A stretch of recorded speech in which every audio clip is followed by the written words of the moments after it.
perlas na atin pakinangin.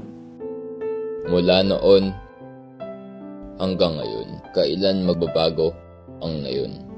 Kastila, Amerikano, at Hapon. Tila nagbalik ang dilim ng kahapon. Pag-usbong ng mga batang hindi bihasa sa sariling wikang ipinaglaban ng masa.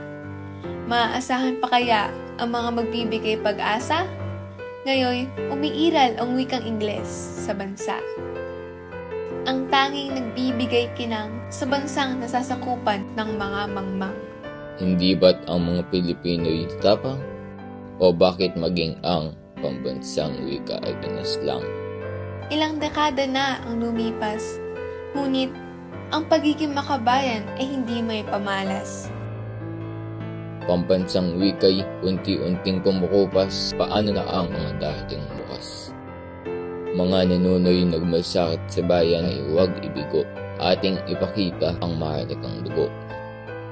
Dumating na ang oras upang tayo'y magbago, wikang pambansa ay lubos na isa puso. Paggamit ng wika ay simulan sa tahanan upang ito'y hindi kailanman makalimutan. Paggamit lamang ng wikang banyaga ay huwag tularan, ang pagsasaad na ito'y sosyal ay hindi makatarungan. Ating iukit ang kinabukas ng puno ng kulay, maging ehemplo ng Pilipinong tunay.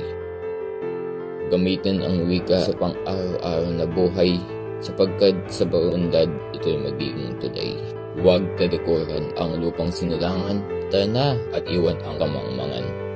Walang makakamtan ang pagtalikod sa pinanggalingan, karapat dapat na ipagpatuloy ang wikang kinagisnan.